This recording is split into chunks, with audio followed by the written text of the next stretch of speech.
Hi, I'm Tristan. I'm 13 years old. I'm curious, I'm passionate, and I'm sure you are too. Join me on a quest to dig deep and find out new things. Welcome to Youth Voices.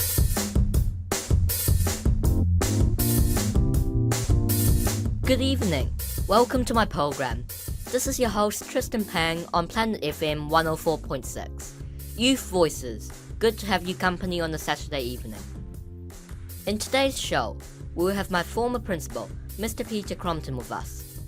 I'll also share with you some inspirational quotes and stories, so here we go. Let's be inspired. The Triple Filter Test from thelivingtreasure.org. In ancient Greece, Socrates was reputed to hold knowledge in high esteem. One day, an acquaintance met the great philosopher and said, "Do you know what I just heard about your friend?" "Hold on a minute," Socrates replied. "Before you talk to me about my friend, it might be a good idea to take a moment and filter what you're going to say. That's why I call it the triple filter test. The first filter is truth. Have you made absolutely sure that what you're about to tell me is true?" "Well, no," the man said. "Actually, I just heard about it, and..." "All right," said Socrates, "so you don't really know if it's true or not. Now let's try the second filter, the filter of goodness. Is what you're about to tell me about my friend something good?" No, on the contrary. So," Socrates continued, "you want to tell me something bad about my friend, but you aren't certain if it's true. You may still pass the third test, though, because there's one more filter left. The filter of usefulness. Is what you want to tell me about my friend going to be useful to me?" "No, not really." "Well," concluded Socrates, "if what you want to tell me is neither true, nor good, nor even useful, why tell me at all?" Let's talk! My featured guest today is someone who encourages and supports me a lot, Mr. Peter Crompton, the principal of Ficino School, where I graduated from last year. Ficino School is a primary and intermediate school in Mount Eden. There are a lot of fantastic, unique features at the school, such as philosophy, Sanskrit, the pause and meditation, vegetarian lunch, Shakespeare plays, literature, and the list goes on. Ficino's educational philosophy is that every child has a unique potential, and by giving the right environment, that potential can grow, be realized, and come to fulfillment to the service of humanity. Mr. Crompton got his master's degree from the Oxford University in the United Kingdom. He has over 15 years of teaching experience in primary, secondary, and university levels. He believes that the purpose of education is to bring out the best in people. To do this, under his leadership, the school presents students with the finest material in the primary phrase, where students' hearts and minds are open but tender. Mr. Crompton always gives opportunities to the students to let our potentials grow. Some examples were giving me opportunities to be head boy, approving me to deliver a speech at outside schools, events, attending university classes, and the list goes on. He is an excellent principal who nurtures our talent. Hi, Mr. Crompton. Welcome to my show. Hello, Tristan. It's good to hear from you. Ficino School is a philosophically inspired school. I know how good it is, so can you please tell our listeners about all this? And the school focuses a lot on mindfulness as well. So can you tell us what mindfulness is and why is it important, and how a person can learn to do it? Yes, certainly. There's a lot of questions in there, but I'll start with mindfulness. Mindfulness really is simply about being in the present moment. So what does that mean? Well, to be in the present moment means that we have our attention directed to whatever's in front of us, to whatever activity we're engaged in. Our moving mind can easily spend a lot of our day flitting from one idea to the next without really settling on anything. This can lead us to a feeling of being exhausted, and there's quite a bit of research on mindfulness that's been done which shows that people are most happy when their mind is simply connected with what they're doing in front of them. There's quite a bit of research done in Australia on this where people were asked when they were happy and related that to what they were doing, and that's what came out. People not people dreaming about wonderful things to do, but being simply connected with what they are doing.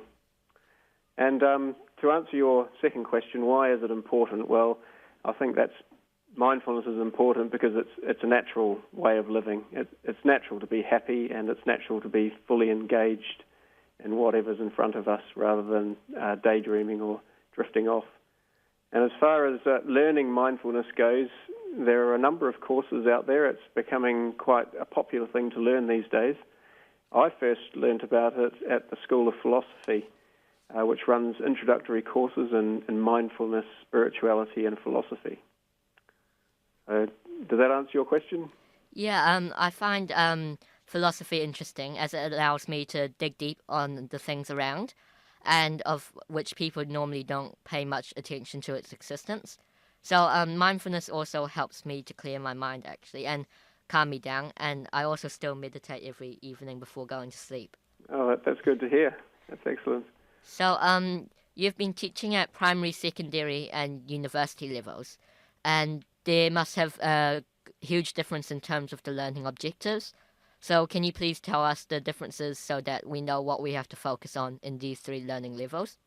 Yeah, certainly. It's a privilege to have taught at all three levels, really. It's probably quite unusual, and I enjoyed all of them in their different ways. But the primary level is the most important. It lays the foundations for a person's life. Those foundations I see as developing the power of attention, learning to respect your teacher and the knowledge that they have to offer, and most importantly, really, developing a real love of learning. And those are the key things at that primary stage. The secondary level, well, it's a different stage again. Here, the most important thing is the development of a person's reasoning ability. At this stage, young men and women begin to consider big questions like, who am I? What am I here for? Things like that. They want to find out the answers to those questions, but equally they want to find their own strength and see how that strength within them can be best used to help the world around them. So at this stage, critical thinking is a really important part of the secondary phase. And the university, well, that's the final stage of formal education, but life, the whole of life is a learning journey right to the end. So it doesn't stop at university. It still goes on. Yeah, that's fantastic. It's nice and clear. Besides education, you also have a background in engineering. Someone told me that you're the only principal in New Zealand that has an engineering background. I'm not sure if this is true or not, but something that is true is that you have diverse talents. Did you like both engineering and education when you were young?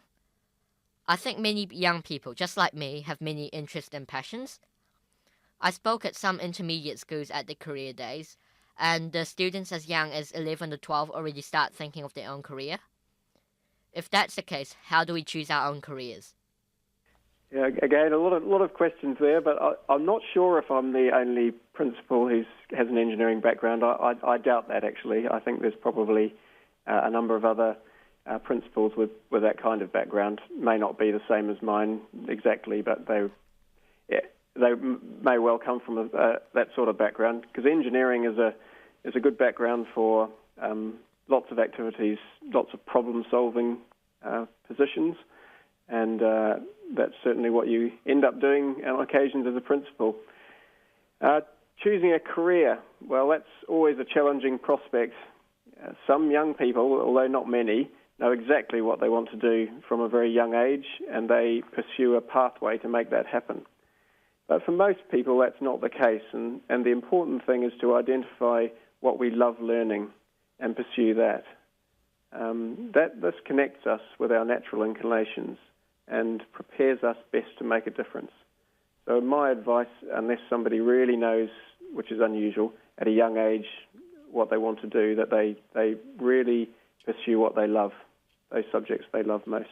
Tune in next week for part 2 of the interview. Let's quote. "You never do anything in this world without courage. It is the greatest quality of the mind next to honor," by Aristotle. Aristotle also said, "Pleasure in the job puts perfection in the work." And he also said, "Good habits formed at youth make all the difference. Let's be inspired! Laughter is the best medicine, from chicken soup for the surviving soul. Many years ago, Norman Cousins was diagnosed as terminally ill.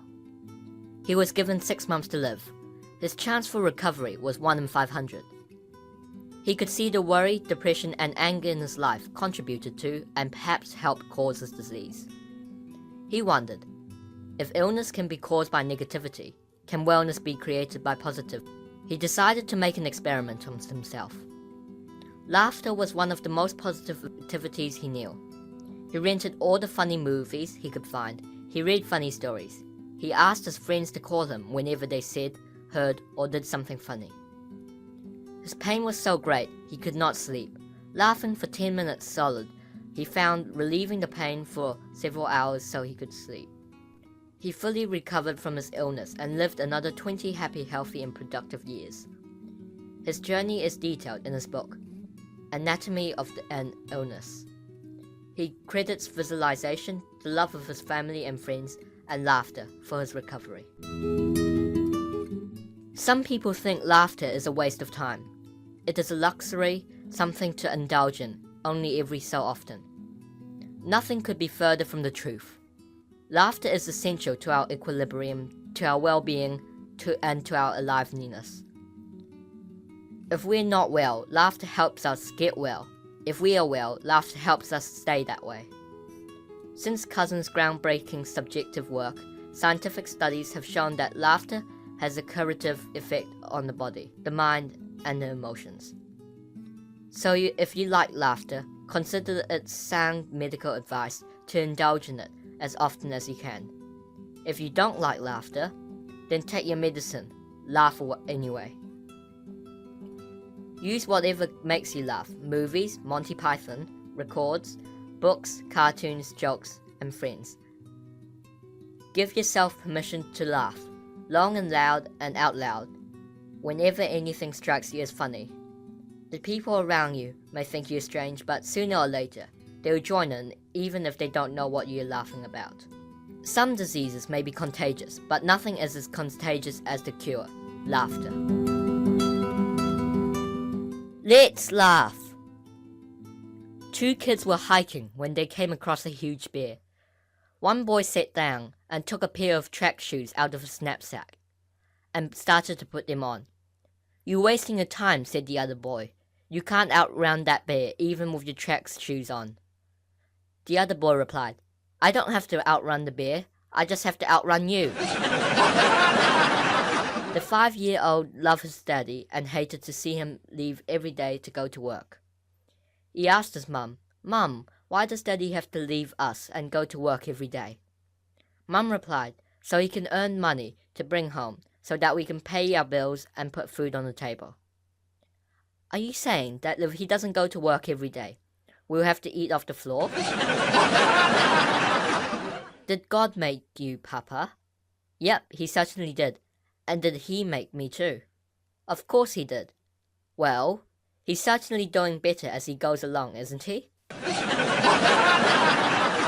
We thank you, Mr. Crompton, for coming to my show today.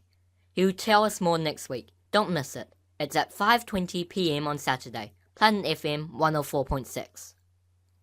If you want to listen to my other shows, please go to my website, www.questisfun.org.nz/youthvoices. So for today, that's it from me, Tristan Pang. Thank you for listening. I welcome your feedback and your support of the program. Please write to me on Facebook or email me to youthvoicesnz@gmail.com. Don't forget to like Youth Voices with Tristan Pang on Facebook. Good night, world.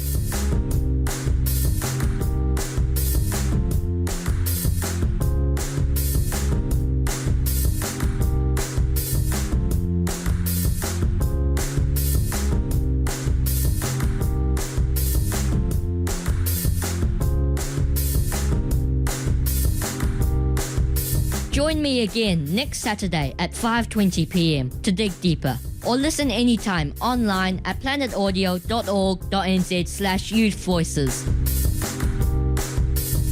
Youth Voices.